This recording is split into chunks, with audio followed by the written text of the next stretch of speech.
tingnan nyo po, hinaharang tong mga pulis ha. Tingnan nyo mabuti. Hinaharang nitong mga pulis, itong mga NBI. Naalala nyo, nag-search ang NBI sa loob ng KOJC at wala naman silang nakita. In less than 1 hour, tapos na po sila. Anong ginawa? Paglabas, tingnan nyo to. Tingnan nyo yung ginawa ng mga pulis. Parang sinasabi nila, wala silang tiwala sa NBI. Oh, may iringan. Obvious naman, tingnan nyo ito ha. Kung anong order sa mga pulis niya.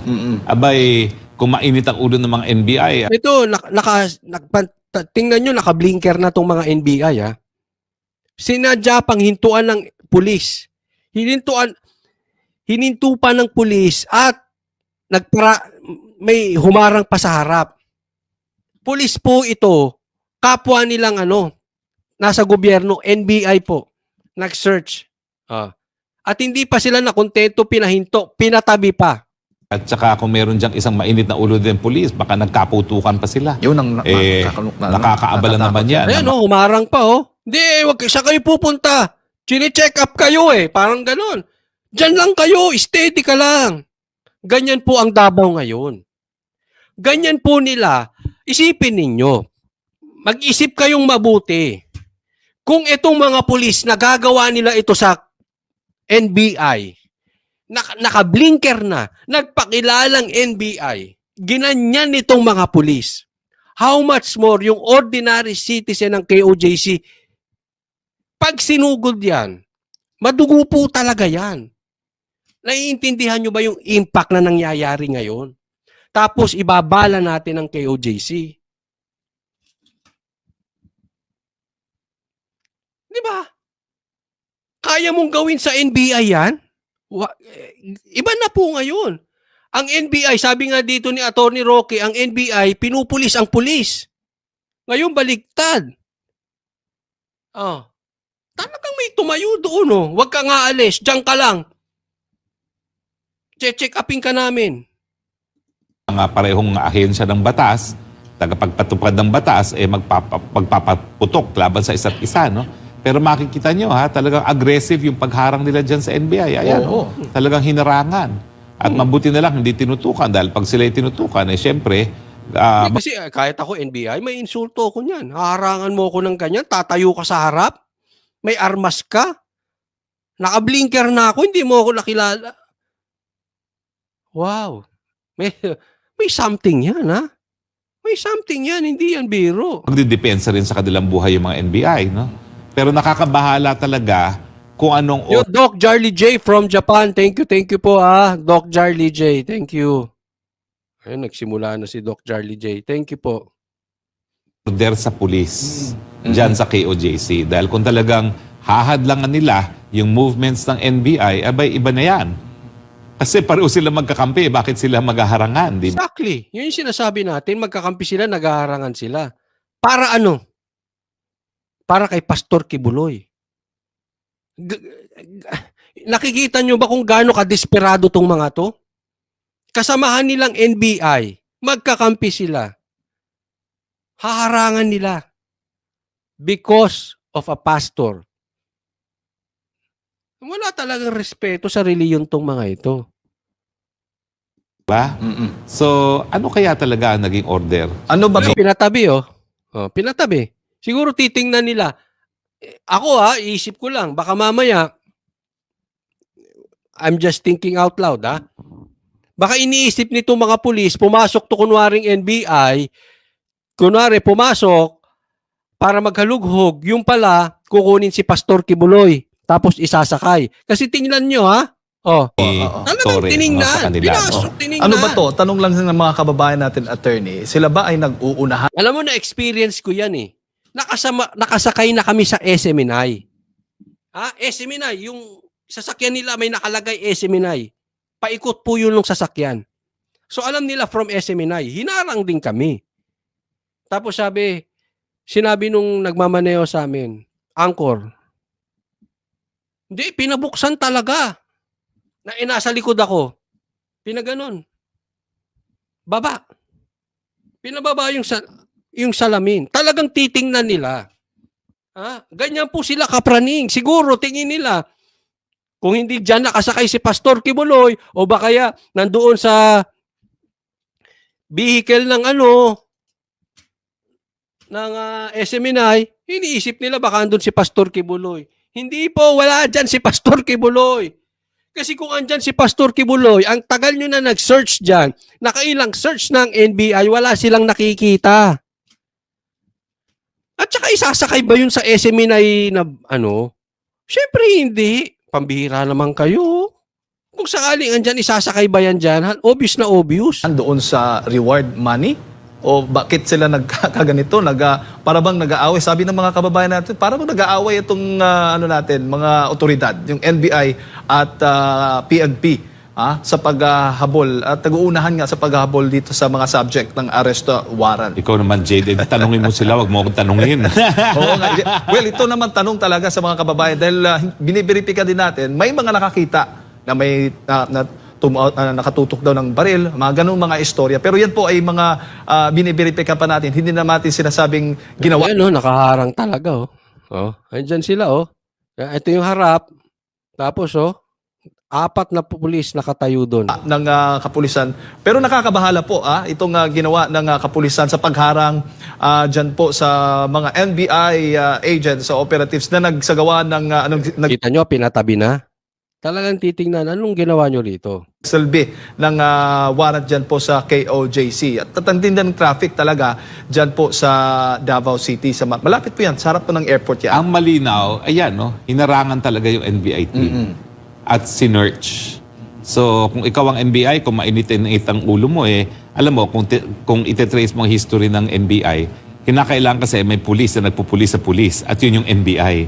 Kaya halos lahat ng mga krimen Ang nagpupulis sa mga pulis NBI. Ngayon, baligtad. Sila hinarang. na akusado ay pulis, hindi iniiwan ang investigasyon yan sa kapwa Thank you, pulis, Letty. kundi binibigay sa NBI. Pero ayan, makikita nyo, talagang tumayo sa harap ng sasakyan para hindi makagalaw. So ano naman ang ibig sabihin niya? Mabuti na lang, mahaba ang pasensya ng ating mga kapatid sa NBI. At siguro nagpakita rin ng mga Hindi umalis, di ba? Umandar ng konti yung Fortuner. Hindi umalis yung pulis doon. Di pa kami tapos sa inyo. Steady lang kayo dyan. Ganyan po katindi.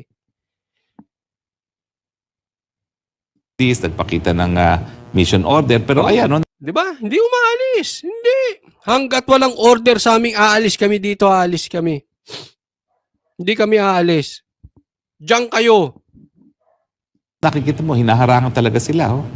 So parang Baka akala aggressive nila- yan, di ba? Akala nila, attorney, nahuli ng mga NBI yung subjects ng warrant. Di Nakikipag-agawan kayo sa 10 million mga isus. dapat di matuwa na sila para blessed trabaho na sila. Bakit sila haharang sa kalye na ganyan, no? So, ewan ko ba?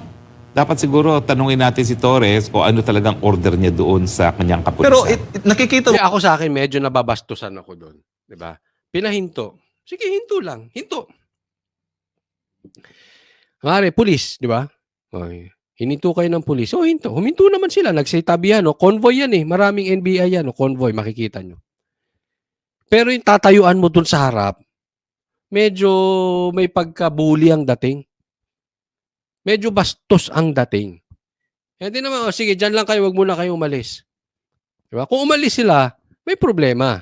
Diba? May problema yung NBI. No. Hindi, pero yung parang harangan mo dyan at magtayo ka ng pulis, ay hindi maganda. Hindi maganda. Ewan ko kung etong sila Marbil, etong sila Torre, ano nang nakain. Ito lang sa akin, ha?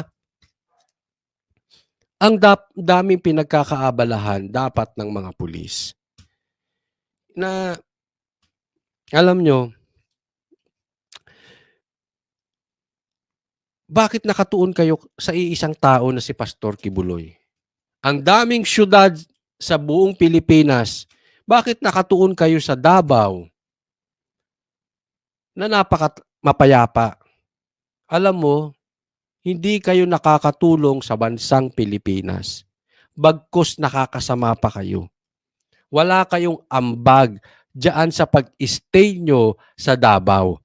Wala kayong ambag sa Pilipinas diyan sa pagpunta ng mga pulis diyan sa Davao. Mapayapa yung lugar na yan, maayos yan, sinisira ninyo. Wala kayong ambag sa Pilipinas. Ako nga po parang naiisip ko, ha? Baka meron silang alam na hindi natin alam.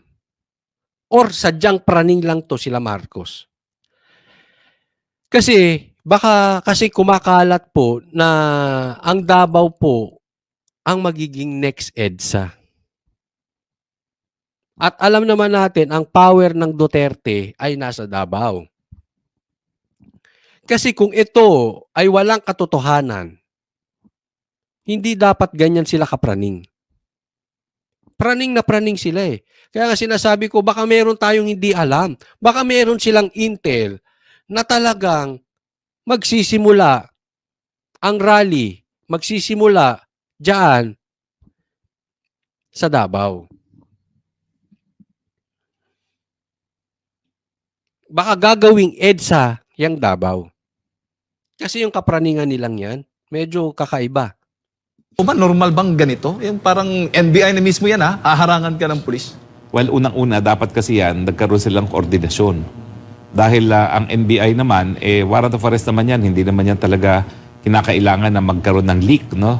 Dahil warrant of arrest naman yan, no? Hindi gaya ng search warrant na minsan, sinisikreto para nga hindi lumabas yung impormasyon at mawala yung hinahanap ng mga bagay-bagay, no? So, ito dapat siguro nagkaroon ng koordinasyon, lalong-lalo na, ang dami naman pulis dyan, no? So, obviously, dapat talagang nagpasabi sila na, huy, kami naman na magsusearch ng warrant at hindi naman exclusive na pulis lang ang may kapangyarihan. Ako dito sa isang banda, medyo disagree ako ng konti rito kay Atty. Roque. Bagamat, siguro, yung legal, si abogado eh. So legally, dapat siguro, para sa kanya, nag-coordinate muna yung NBI sa mga pulis. May punto kung ang titingnan natin ay batas. Ha? Again, abogado yan, hindi po natin i-contest. Pero medyo disagree ako doon kasi kung nag-coordinate yung mga NBI na yan sa mga pulis, sa tingin mo papayagan silang pumasok? Hindi, kami na. Sasama na kami. Allergic na nga ang KOJC dyan sa mga pulis. Ayaw na nga nilang pumasok yan eh. Kasi sila nga yung sumugod doon ng full battle gear. Sila yung nang-api sa KOJC.